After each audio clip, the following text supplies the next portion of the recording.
Lorsque notre cher frère a partagé la parole que Dieu a mis sur son cœur ce matin, ça me rappelait qu'il y a 2 jeudis, le Seigneur avait aussi mis une parole sur mon cœur, puis on avait prié dans cette direction-là, mais c'est comme si le Seigneur, il veut nous amener à cet endroit de réaliser qu'il est plus grand que notre ennemi. Puis c'est important d'en prendre conscience parce que des fois, quand on est submergé par des attaques spirituelles, par des luttes, des difficultés, ben c'est comme si on voit plus l'ennemi que le Seigneur. Mais le Seigneur nous amène à cet endroit de chercher à discerner sa présence, discerner là où est-ce qu'il est au milieu de nos difficultés, puis c'est ça qu'on doit aller chercher. On doit amener sa présence dans nos difficultés, puis de réaliser qu'il est plus grand. Même si nos combats sont ardus, c'est difficile, Dieu est tout de même plus grand. Puis il est avec nous.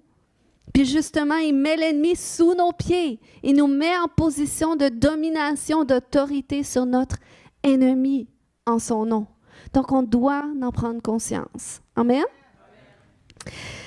Alors, pour continuer dans ce sujet qui répond à une question pour définir notre raison d'aller à l'Église.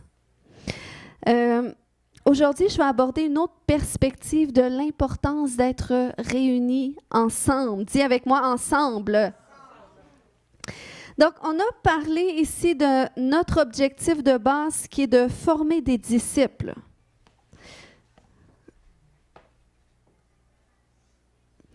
Des gens dont la fidélité, la disponibilité, l'enseignabilité, dont ces vertus-là seront développées jusqu'à maturité pour faire de vous finalement des disciples qui se reproduisent. Parce que rappelez-vous ce mandat que Jésus a donné dans Matthieu 28, 19, allez, faites de toutes les nations des disciples. C'est un mandat à ses disciples. Donc, nous, en tant que disciples du Seigneur, on serait supposés faire des disciples, se reproduire. Et pour ça, on a besoin d'être transformé, notre caractère a besoin d'être travaillé. Puis, l'Église, ça sert à ça aussi. C'est pour ça que le Seigneur, qui nous sauve, il nous joint aussi à une famille pour qu'on puisse grandir ensemble spirituellement, pour qu'on puisse aussi bénéficier des 5 ministères que le Seigneur a fait don à l'Église pour l'édification du corps de Christ. Donc, l'Église, c'est important pour ça. Un disciple, c'est quoi? Être disciple de quelqu'un, c'est suivre ses préceptes, ses instructions. Donc, le Seigneur nous appelle à être ses disciples. Et aujourd'hui, on va aller un petit peu plus en profondeur dans cet aspect d'incarner Christ, qui est un autre terme pour définir la transformation. Puis le titre de mon message aujourd'hui particulièrement, c'est « Une vie consumée sur l'autel pour une maison spirituelle qui s'élève ». Amen.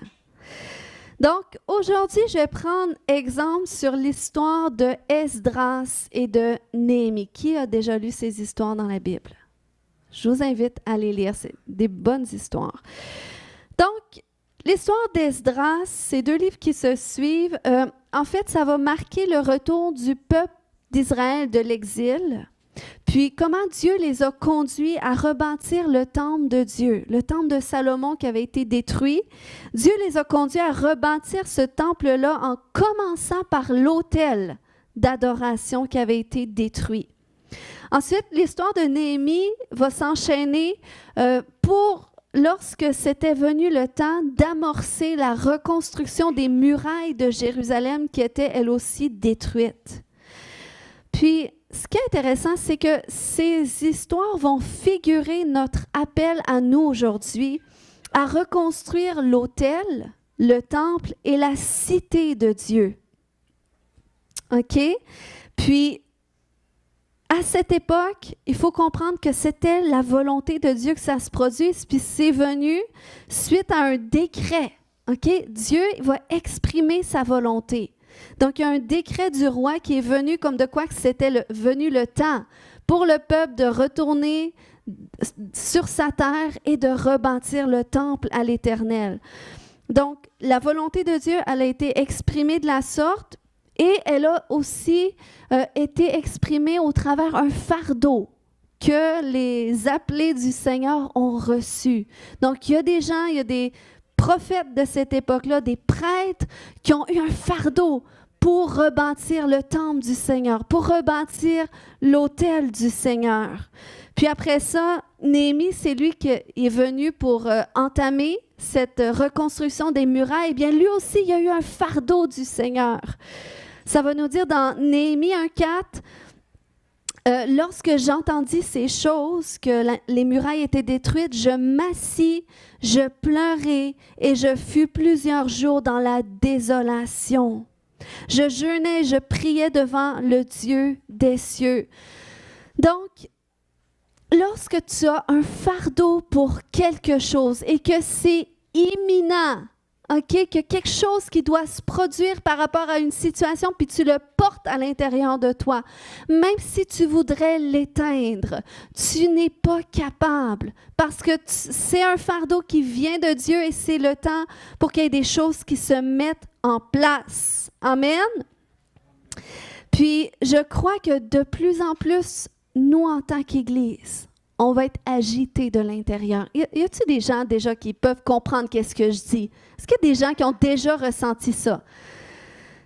Je crois que le Seigneur va nous agiter de l'intérieur de plus en plus dans ces temps dans lesquels nous sommes parce qu'il nous appelle à incarner sa volonté d'une façon particulière et vraiment définitive dans les temps dans lesquels nous sommes. Et même en tant qu'Église, OK? Donc, je parle individuellement, mais aussi collectivement. Notre vision en tant qu'Église, elle n'a pas changé par rapport au... Notre vision, c'est le salut de cette région. On veut voir cette région être sauvée. Puis, notre mission, une partie de notre mission, c'est la transformation de cette nation. On veut voir cette nation qui marche dans les plans de Dieu, qui marche dans sa destinée. Puis, on croit que ça commence par un individu à la fois. Donc, c'est là le rôle de l'Église qui est important. Ces choses-là, ça ne change pas, mais notre façon de l'incarner, puis vous allez voir, plus les semaines vont avancer, il y a différentes stratégies qui vont être mises en place pour qu'on puisse se mobiliser plus concrètement.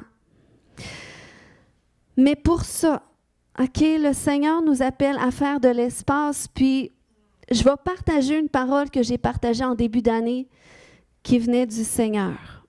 Puis je ressentais, parce que là, on rentre dans le 3e trimestre, puis que cette parole-là puisse être une invitation de voir, mais où est-ce que je me situe par rapport à ça? Est-ce que j'ai fait quelque chose pour mettre en application qu'est-ce que Dieu demandait?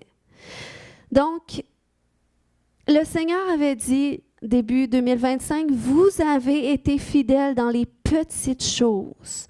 Maintenant, il est temps pour vous de rentrer dans les plus grandes que j'ai pour vous. Cet élargissement de bâtiment, donc c'était à cette époque, est aussi symbolique de l'élargissement que je fais dans votre vie pour me faire plus de place. J'ouvre une petite parenthèse. Le bâtiment, ça n'avait pas fonctionné finalement. Les portes se sont fermées. Je veux juste vous dire qu'on est dans d'autres démarches d'élargissement. J'en parle pas plus parce que c'est trop tôt, mais vous le saurez, ce que je vous invite à faire, c'est de prier. Priez avec nous pour cet élargissement parce que c'est le plan de Dieu.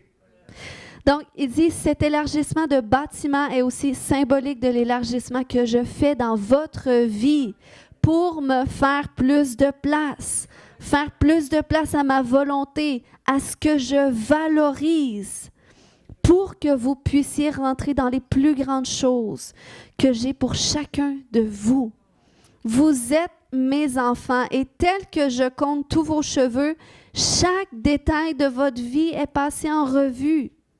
Je me soucie de vous et je veux que vous réalisiez que je rémunère ceux qui me cherchent.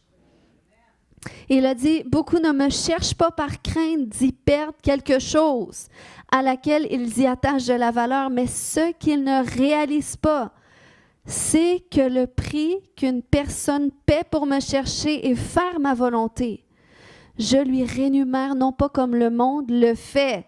OK? Je donne une mesure serrée, secouée et qui déborde. Je donne beaucoup à celui qui me cherche beaucoup. Amen. Donc, le Seigneur nous appelle à un élargissement intérieur pour qu'on puisse vivre un plus grand déversement du ciel dans notre vie terrestre. Amen. Alors, on revient à cette histoire d'Esdras. Donc, cette histoire de reconstruction d'autel et du temple. Ce qui est intéressant, c'est que cette histoire va figurer que le rétablissement de la mission du peuple de Dieu en Judée a commencé par la reconstruction d'un autel à l'Éternel. Donc, par la reconstruction d'un lieu sacré, où est-ce que sa présence pouvait venir au moyen des sacrifices qui étaient offerts à Dieu. Donc, là, ici, qu'est-ce que je suis en train de vous dire, c'est que c'est une priorité pour Dieu. Reconstruire l'autel qui vient à l'Éternel. Et ici, ce n'était pas un appel seulement à une action individuelle, mais collective. Ça veut dire dans Esdras 3 que quand arriva le 7e mois, les Israélites étaient installés dans leur ville. Alors le peuple se rassembla à Jérusalem comme un seul homme. Dis avec moi, un seul homme. Josué, fils de Yotsadak, avec ses collègues les prêtres, et Zorobabel, fils de Sheltiel, avec les gens de sa parenté, se mirent à l'œuvre et reconstruire l'autel du Dieu d'Israël pour y offrir des holocaustes selon ce qui est écrit dans la loi de Moïse. Et ça dit, malgré leur peur des populations locales, donc il y avait des résistances, il y avait des luttes, ils rétablirent quand même l'autel sur ses anciennes fondations. Et ils y offrirent des holocaustes à l'Éternel, ceux du matin et ceux du soir. Donc, cette histoire illustre le désir du cœur de Dieu de rétablir d'abord son autel dans notre vie. Ce lieu où est-ce que sa présence peut venir siéger en toi. Puis aujourd'hui, ce n'est pas des sacrifices d'animaux qu'on offre à Dieu, comme à l'époque, où ce n'est pas non plus des sacrifices d'œuvres humaines, parce qu'on n'est pas jugé par nos actes, mais on est jugé par notre foi en Dieu. C'est de tels sacrifices qui plaisent à Dieu, les sacrifices qui viennent de notre cœur qui est en Jésus. Puis la Bible va dire que c'est des sacrifices d'adoration qui plaisent à Dieu, des sacrifices de louange dans Hébreux 13:15. Par lui, offrons sans cesse à Dieu un sacrifice de louange, c'est-à-dire le fruit de lèvres qui confesse son nom. Donc, c'est le type de sacrifice quotidien que le Seigneur désire. C'est l'expression d'un cœur dédié à lui. Lorsque ton cœur est dédié à Dieu, ce n'est pas juste l'effet de chanter des louanges. C'est que c'est une adoration qui va monter de façon constante vers le trône de grâce et ça plaît à Dieu. Et ce n'est pas non plus dans un temple fait de main d'homme. Ce n'est pas dans un bâtiment que Dieu désire résider, mais c'est vraiment à l'intérieur de nous. Du moment qu'on l'accepte dans notre vie, la Bible va nous dire qu'on devient cette habitation du Dieu vivant en esprit. On lit ça dans Éphésiens 2:19 qui dit que du moment qu'on a accepté le sacrifice de Christ à la croix, qu'on n'est plus des étrangers ni des gens du dehors, mais nous sommes concitoyens des saints, gens de la maison de Dieu. Il dit, vous avez été édifiés sur le fondement des apôtres et des prophètes. Jésus-Christ lui-même, la pierre angulaire. En lui, tout l'édifice, donc ça c'est nous, bien coordonnés, s'élève pour être un temple saint dans le Seigneur. En lui, vous êtes aussi édifiés pour être une habitation de Dieu en esprit. Et qu'est-ce qui est intéressant, je vais rentrer un petit peu là-dedans, c'est que cette dimension où est-ce que Dieu vient habiter en nous, en esprit, c'est ce qu'il désire. C'est pour ça qu'il a dit que dans la nouvelle alliance, ce ne serait plus des lois écrites qu'on devrait observer parce que les lois, ils viendraient les inscrire sur nos cœurs, par le Saint-Esprit. C'est pour ça qu'on n'a plus besoin qu'il y ait personne qui nous convainque. Même si oui, on a besoin quand même des uns des autres, on a besoin de s'édifier. Mais le rôle du Saint-Esprit, c'est de nous convaincre de qu'est-ce qu'est la volonté de Dieu finalement, pour qu'on l'applique. Donc, il y a cette dimension où est-ce qu'il vient résider en nous, et il y a aussi cette dimension où est-ce qu'il vient résider au milieu de nous. Amen. Donc, quand que je parle de reconstruction du temple, c'est de bâtir cette place où est-ce que le Seigneur peut venir résider au milieu de nous. Il y a cette dimension de Dieu en nous, mais il y a cette dimension de Dieu parmi nous. Et c'est ça le but de l'Église, de s'unir ensemble, de bâtir une maison au Seigneur. C'est qu'ensemble, on devient des pierres vivantes, la Bible va nous dire. Dans 1 Pierre 2, 4, 5, « Approchez-vous de lui, pierre vivante, rejetée par les hommes, mais choisie et précieuse devant Dieu. Et vous-même, comme des pierres vivantes, édifiez-vous pour former une maison spirituelle, un saint sacerdoce afin d'offrir des victimes spirituelles, des sacrifices agréables à Dieu par Jésus-Christ. » Donc ça, c'est notre but, de se réunir ensemble. Ça commence en rebâtissant cet autel, cette place d'un cœur dédié pleinement à Dieu, cette place d'un cœur consacré à Dieu qui va s'exprimer par le fruit de notre bouche, par de la louange, par de l'adoration. Et quand on vit cette dimension-là, c'est là qu'on doit aussi travailler à bâtir la maison du Seigneur par les pierres vivantes que nous sommes. Nous sommes, tu sais, quand la Bible va nous dire qu'on est tous un membre au sein du corps et le corps a besoin de chaque membre pour être bien coordonné, pour que Christ, la tête, puisse aussi permettre au corps de... Puis l'Esprit de Dieu puisse être là pour permettre au corps d'être en mouvement. OK? Mais, comme je disais, ça commence en restaurant cette place de l'autel. Et je crois que dans la mesure où est-ce que nous, personnellement, par un oui individuel, on désire restaurer cette place de consécration à Dieu, ça va entraîner un oui collectif de cette Église qui va permettre un impact de la gloire de Dieu dans notre nation. Mais ça prend qu'on vienne ensemble avec une même vision, un même langage associé à cela, ce langage qui est écrit dans la parole de Dieu. OK? Parce que on sait que l'unité dans l'histoire, ça a toujours eu une grande puissance. On se souvient à la tour de Babel, parce que à cette époque-là, ça dit que tous les gens qui étaient sur la surface de la terre avaient le même langage. Ils parlaient tous la même langue. Et parce qu'ils ont eu une vision commune, avec un langage commun, de bâtir une tour qui pourrait s'élever jusqu'à Dieu, eh bien, Dieu a dit que rien ne leur serait impossible à cause de cette unité. Vous voyez? Donc, c'est pour ça que Dieu a dû faire en sorte que... De disperser ce peuple-là en leur donnant tout un langage différent, ce qui a fait en sorte qu'ils ont dû se séparer pour qu'ils ne parviennent pas à accomplir leur plan qui aurait été néfaste. OK? Donc, on voit que ce soit pour des bons plans ou des mauvais plans, l'unité a un impact. Puis, qu'est-ce qui est intéressant, c'est que Jésus, lorsqu'il est venu, il n'a pas parlé d'unité, mais il a parlé du fait d'être un. Et il y a une différence. Il a parlé d'union, un seul cœur, une seule voix, un seul homme.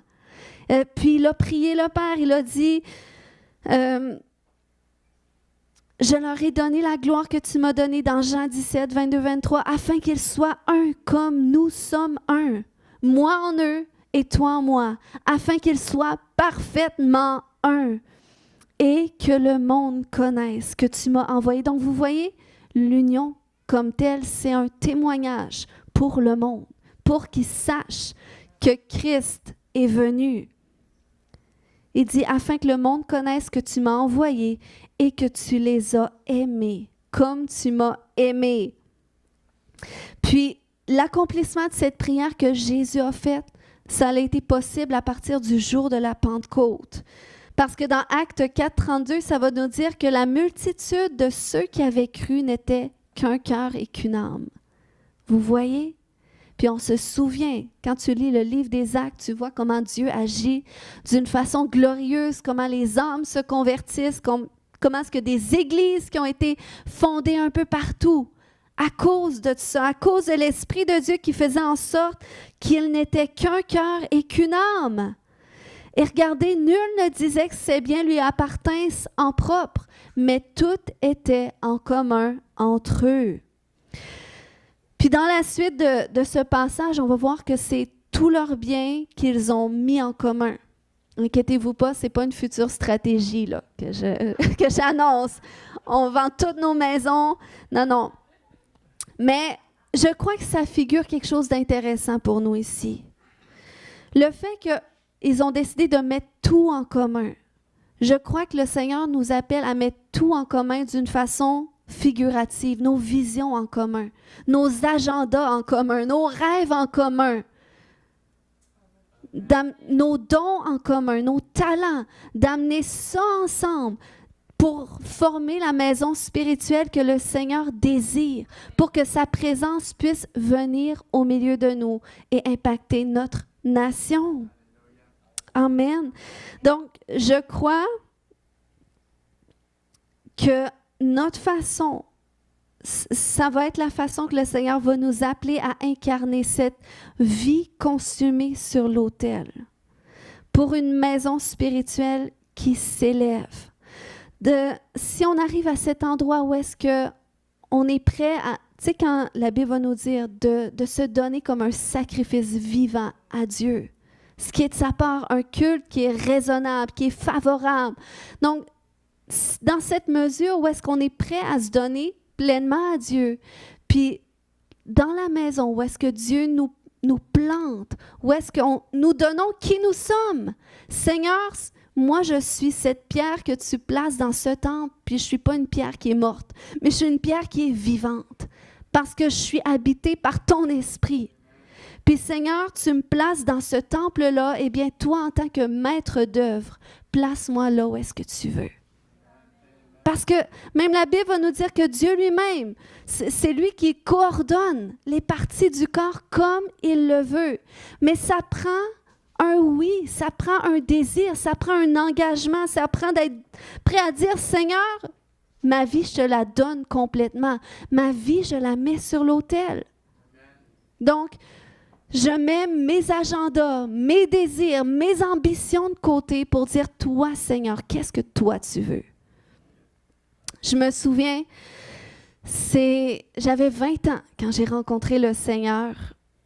Je ne dirai pas ça fait combien d'années, mais quand j'ai dit oui à Dieu, j'avais 20 ans. Puis à ce moment-là, quand j'ai choisi de mettre ma vie sur l'autel, c'est au moment où est-ce que j'ai réalisé que Dieu avait vraiment des projets pour ma vie, puis que par révélation, j'avais une profonde conviction que c'était des meilleurs projets que les miens. J'avais des rêves, j'étais toute jeune, non pas tout de suite les photos s'il vous plaît. J'avais des rêves, j'étais toute jeune, j'avais des rêves, j'avais des ambitions, j'avais un travail que j'aimais, je me projetais à travers ce travail-là. Mais quand Jésus est venu toucher mon cœur, les choses ont changé. Dieu a commencé à mettre un fardeau à l'intérieur de moi. Un fardeau pour bâtir une maison spirituelle où est-ce que les âmes qui sont sauvées pourraient se regrouper. Puis ce fardeau-là est venu dans ma fidélité, dans les petites choses, à répondre à Dieu, non pas ma volonté, mais ta volonté. Puis, tu sais, au début, je ne savais pas que j'étais vraiment appelée à ouvrir une église, à devenir pasteur. Mais le Seigneur a conduit les choses pour faire en sorte que 2 personnes qui ont donné leur vie à Jésus, puis qui étaient vraiment désireuses de grandir dans la foi.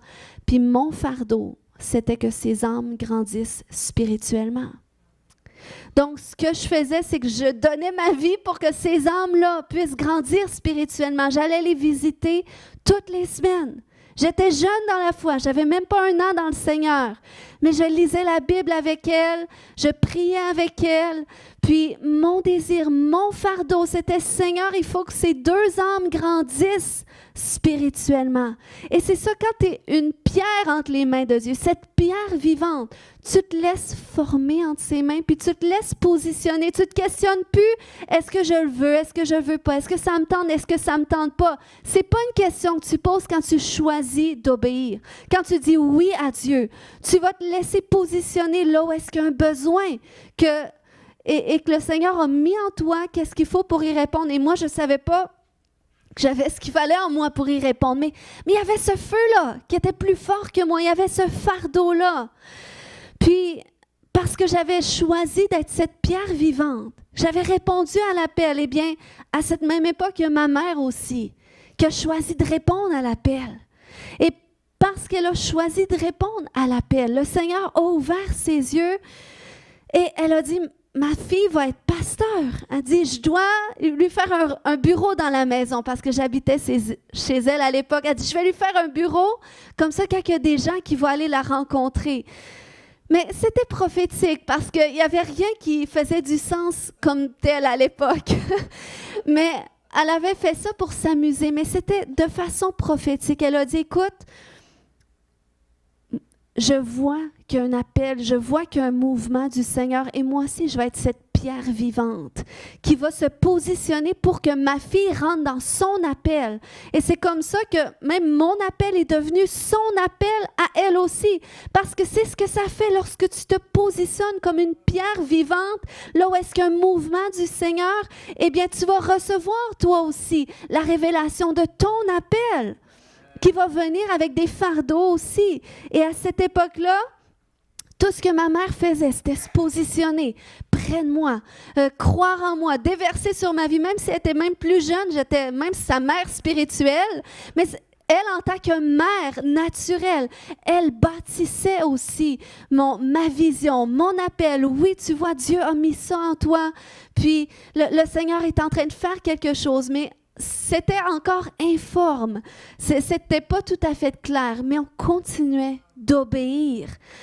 Puis, c'est au travers de ce processus-là que je me suis tournée vers l'Église Le Centre, que j'ai connue d'une certaine façon. Je ne rentrais pas nécessairement là-dedans ce matin, mais avec qui j'ai pu partager mon fardeau d'ouvrir une église. Parce que là, même si j'avais à cœur d'accompagner 2 âmes, j'étais quand même jeune dans la foi. Il manquait un petit peu de fondement autour de moi. Puis c'est là que l'Église a commencé à porter ce fardeau avec moi. Puis là, l'Église Le Centre, dans une maison, a vu son jour. Donc ça, c'était à peine 1 an. Oui, tu peux mettre la photo, s'il vous plaît. À peine 1 an après ma conversion, j'avais rencontré Jonathan. Lui, il ne faisait pas partie des âmes, mais il s'est ajouté. Puis, en fait, c'est Rodrigue et Marie ne sont pas là ce matin parce qu'il y avait quelque chose hier, mais ça a commencé dans leur maison. Puis ça, c'était le fardeau que j'avais. Puis c'est le oui que j'ai répondu à Dieu. En fait, c'était ces 2-là qui sont venus au Seigneur en premier, là. Ça, c'est la fille à Marie et Rodrigue.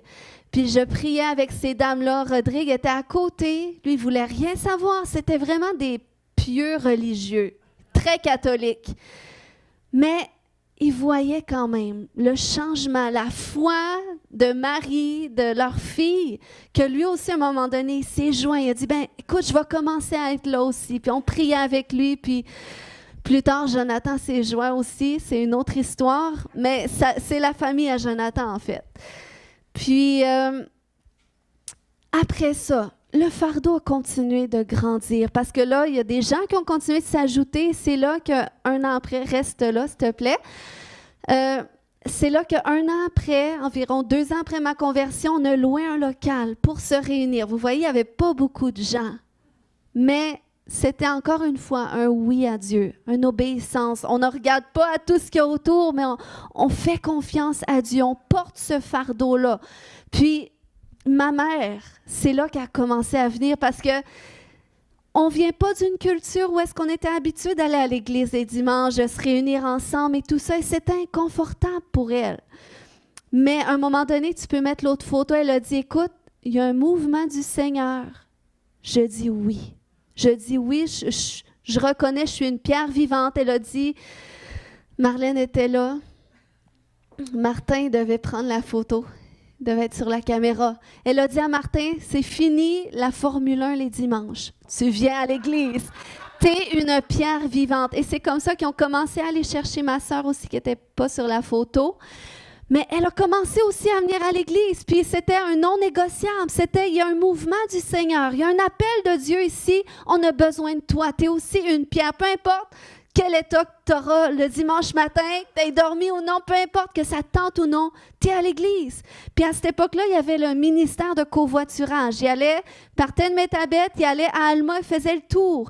Ça, c'était toute la majorité des nouvelles âmes qui étaient venues au Seigneur et qui allaient chercher parce qu'il n'y avait pas de voiture.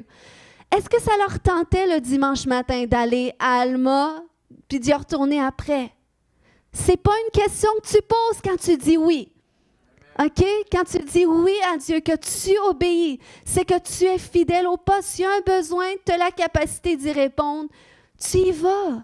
Et c'est comme ça qu'en portant ensemble, en étant ces pierres vivantes même, le Seigneur a mis des fardeaux aussi. Un jour, Marlène a dit, écoute, ça prend des louanges parce qu'on suivait des louanges à l'écran. Et c'est là qu'il y a un fardeau pour ça qui est venu. Et elle a commencé à s'acheter plein d'instruments. Puis, ça faisait pas de sens, mais c'était prophétique parce qu'elle voulait qu'il y ait des louanges, mais c'était le cœur de Dieu. Et tu comprendras que quand tu dis oui à Dieu, quand tu acceptes d'être cette pierre vivante, il y a des fardeaux que tu vas porter, même pour sa maison, parce que c'est le cœur de Dieu. Oui, Dieu veut habiter en toi, pour te faire du bien, mais il veut aussi habiter au milieu de toi. Il veut habiter au milieu de nous, pour nous faire du bien, puis faire du bien aux autres à l'extérieur aussi. Puis, c'est là que le Seigneur a mis ce fardeau, puis elle a porté pendant des années, puis il n'y avait aucune louange. Puis à un moment donné, elle accompagnait les louanges à l'écran, avec un micro, elle était chantre. Mais c'était une façon de se positionner. Puis moi, je veux te relancer cette question aujourd'hui. De quelle façon est-ce que tu te positionnes prophétiquement par rapport à ton appel? Qu'est-ce que tu mets sur l'autel qui peut être consumé par le feu de Dieu? Qui peut être d'une agréable odeur. Puis à cette époque-là, je vous dis, le Seigneur a transformé ma mère et Martin. Il les a bénis, il les a fait du bien. Puis c'est à cette époque-là que mon frère, pasteur Nathanaël, a répondu à l'appel. Oui, il y a eu cet aspect qu'on a prié pour lui, on a déclaré. Oui, on reconnaît que Dieu est souverain à son appel. Mais c'était tout un combat ardu.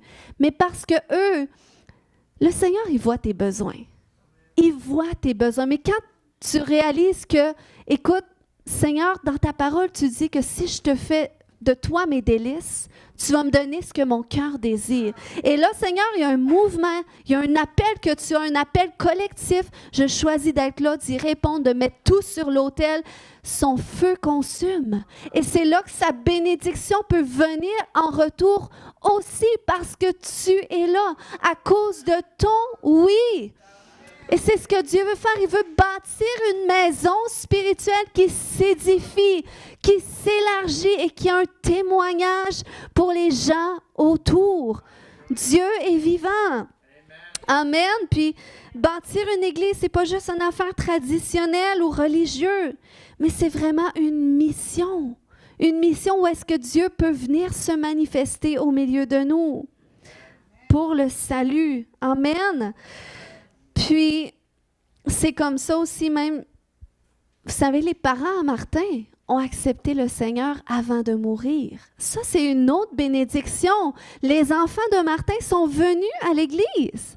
Ils sont déjà venus dans cette église. Le Seigneur les a tellement bénis parce qu'ils ont accepté. Puis moi, je veux vous encourager aujourd'hui à poser à Dieu comme question, qu'est-ce que tu m'appelles à mettre sur l'autel? Qu'est-ce que je peux venir mettre en commun pour que ta maison, ce lieu où est-ce que tu veux habiter en esprit, là où est-ce que tu veux te manifester de façon collective, qu'est-ce que je peux amener? Puis, j'ai donné cet exemple-là de Marlène et Martin parce qu'ils ont fait partie des fondations de cette église. Je crois que j'avais mis d'autres photos. Hein. Ça, c'était, oui, une autre étape. On était toujours un petit groupe pendant très longtemps, mais on était ces pierres vivantes qui étaient là pour venir jusqu'à aujourd'hui former cette maison spirituelle. Oui, ça, vous voyez, il accompagnait les louanges à l'écran. Mais c'est ça. Lorsqu'on est fidèle dans les petites choses, dans nos petits oui, Dieu nous bénit. Puis aujourd'hui, je voulais faire une mention spéciale pour honorer tous ceux qui servent dans cette maison. Parce que c'est très cher, c'est très précieux. Puis je sais qu'aujourd'hui, j'ai partagé ça, mais je sais qu'aujourd'hui, il y a des gens qui se donnent entiers à cette vision, à cet appel, parce qu'ils ont reconnu que Dieu fait quelque chose qui va pas juste être bénéfique pour nous, notre petite vie à nous, mais qui peut impacter les nations autour. Puis il y a des gens qui ont dit oui, qui ont tout donné, puis je veux qu'on les bénisse aujourd'hui. Tous ceux qui servent dans cette maison, vous allez venir devant quelques instants, je vais prier pour vous. Vous savez qui vous êtes? Tous ceux qui servent, vous savez qui vous êtes? Je préfère le dire comme ça j'oublie personne. Mais tous ceux qui servent, peu importe le département où est-ce que vous servez, je veux vous bénir parce que si ce n'était pas de vous,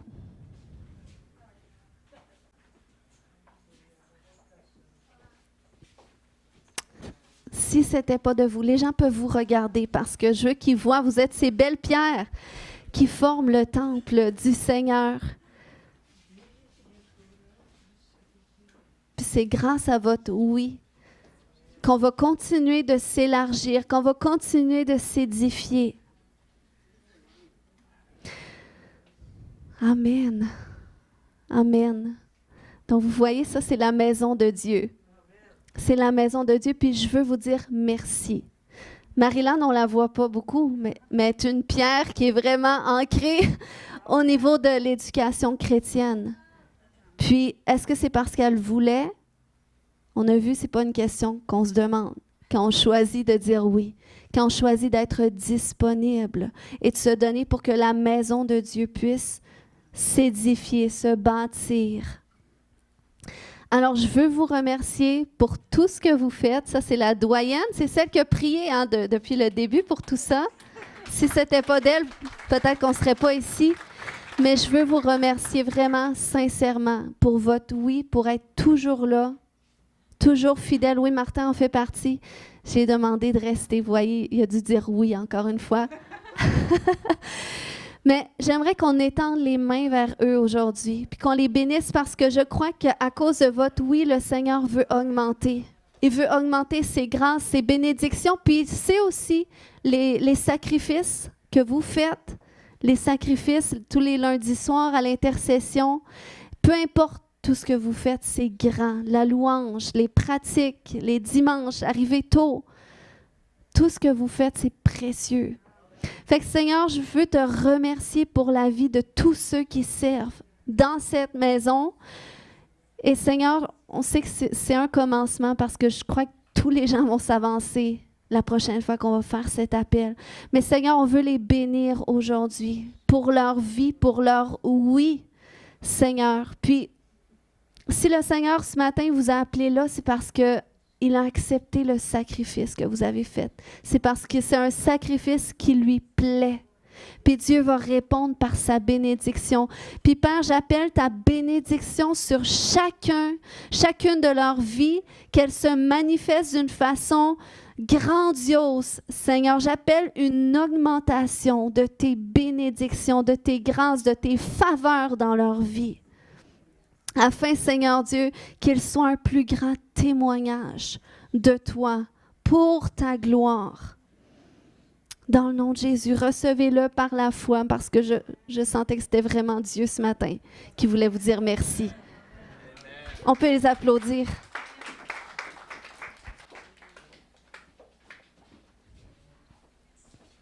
Amen. Alors aujourd'hui, en conclusion, ce matin, tu es appelé à rebâtir cet autel pour le Seigneur en lui offrant un sacrifice de louange, un sacrifice du fruit de tes lèvres qui confesse son nom. Puis je crois ce matin que le Seigneur, il veut nous appeler à nous amener à prendre cet engagement intérieur, de vraiment lui bâtir cette place puis le protéger aussi, cette place. Parce que oui, des fois, on le bâtit, mais on ne le protège pas nécessairement. Il y a des choses qui viennent pour nous distraire finalement de notre appel premier, qui est d'adorer le Seigneur, de lui offrir nos louanges, de simplement le garder au centre de notre vie. Puis on est appelé aussi à bâtir sa maison en devenant ces pierres vivantes qui va permettre au temple de s'édifier, qui va permettre à sa présence de marcher au milieu de nous. Puis ce matin, je sens qu'on doit simplement rentrer dans un temps de prière. Est-ce qu'on peut se lever tout le monde ensemble? Kaya shoroko matada. Kaya shote. Seigneur, je veux te remercier pour la vie de chaque personne. Seigneur, tu les aimes tellement, tu es tellement fier. Le Seigneur est tellement content de votre premier oui que vous lui avez donné, de choisir de l'inviter dans votre cœur. Parce que ça commence là. Puis si il y a quelqu'un qui n'a jamais fait cette prière de donner sa vie à Jésus, d'inviter Jésus au centre de sa vie pour le connaître. Parce que peut-être tout ce que j'ai dit ce matin n'a pas fait de sens pour toi parce que tu as besoin que Jésus vienne au centre de ta vie, puis lui-même, il va te révéler qu'est-ce que je viens de dire. S'il y a quelqu'un qui n'a jamais fait cette prière, tu aimerais prier ce matin pour inviter Jésus au centre de ta vie. Tu peux lever la main où est-ce que tu es. Et on va prier ensemble. Kaya shotodo. Kaya shoreke mata. Kaya shote de mata. Kaya shoto. Jésus, c'est notre seule assurance d'être sauvé. C'est notre seule assurance que si on meurt demain, on s'en va retrouver le Seigneur. Il est notre espérance d'une vie meilleure, d'une vie transformée. Et s'il y a quelqu'un ici qui aimerait inviter Jésus au centre de sa vie, on peut faire cette prière d'une façon collective, lui dire « Seigneur Jésus, je te demande pardon pour tous mes péchés. Viens dans mon cœur, viens dans ma vie. Je t'accepte aujourd'hui comme le Seigneur et le Sauveur de ma vie. » Amen. Alléluia. Kaya shote. L'autre jour, j'étais dans un temps de prière avec le Seigneur, puis il y a cette pensée-là qui m'est venue, tu sais, quand Jésus disait « Tout ce que le Père est à moi, tout ce que le Père a est à moi. » Puis, je m'étais mis à déclarer ça. Tout ce qui est à toi est à moi, Seigneur. Tout ce qui est à toi est à moi. Mais là, j'ai reviré la phrase, j'ai dit tout ce qui est à moi est à toi aussi. Parce que si tout ce qui est à lui est à moi, ça veut dire aussi que tout ce qui est à moi est à lui. Puis, cette compréhension-là m'a amené à réaliser que, wow, tu sais, pour les choses dans notre vie, des fois qu'on peut lutter avec, les choses qu'on ne veut pas se défaire, nos petites idoles de notre vie, si on réalise que ben, si je les donne à Dieu, ça veut dire que déjà il y a une attache qui va se défaire avec ces choses-là, que je peux avoir de la misère à me défaire. Puis ça vaut pour toute notre vie entière. Tout ce qui est à moi est à toi, mon Dieu. Tout ce qui est à moi est à toi. Puis ça ne veut pas dire que en disant ça, tu perds ta vie, parce que Jésus lui-même a dit que celui qui perdra sa vie pour lui la trouvera, la sauvera. Donc, Seigneur, aujourd'hui, je sens qu'on doit faire cette prière. On doit dire, Seigneur, tout ce qui est à toi est à moi. Ton autorité, ta gloire, Seigneur, c'est à moi, parce que tu l'as dit. L'amour que le Père éprouve envers toi, Jésus, il l'éprouve envers moi aussi. Donc, tout ce qui est à toi est à moi. Je suis co-héritier avec toi, Jésus. Tout ce qui est à toi est à moi. Mais aussi tout ce qui est à moi est à toi. Tout ce qui est à moi, tout ce que je cherche à protéger, à garder, Tout ce que je chéris dans ma vie est aussi à toi. Oh, je sens qu'il y en a qui doivent simplement, prophétiquement, offrir sa vie encore à Dieu. Exprimer. Je sens qu'en disant ça, c'est comme s'il y a une bonne odeur. C'est une offrande d'une bonne odeur qui s'élève vers le trône de grâce ce matin. Kaya shote. Kaya shote. Oui, Seigneur, tout ce qui est à nous est à toi. Et prends tout, Seigneur. Prends tout de nous. Et Seigneur, de la même façon que tu l'as fait pour nous, Seigneur, que du moment qu'on t'a dit oui, du moment qu'on a répondu à ton appel, du moment qu'on a commencé à bâtir ta maison, tu nous as révélé d'autres appels, Seigneur, où tu as mis en nous des fardeaux, Seigneur. Tu as révélé vraiment notre identité, Seigneur. Je prie que ces choses se produisent aussi pour tes enfants, dans la mesure qu'ils répondent à cet appel, dans la mesure qu'ils se rendent disponibles pour bâtir ta maison. Je prie, Seigneur, que tu déverses en eux les fardeaux que tu as pour leur vie. Les projets que tu désires qu'ils accomplissent, qui vont te glorifier. Seigneur, merci, Papa, pour cette transformation. Merci, Père, pour cette consécration plus profonde que tu provoques dans les cœurs. Pour toi, Jésus. Kaya Shokete.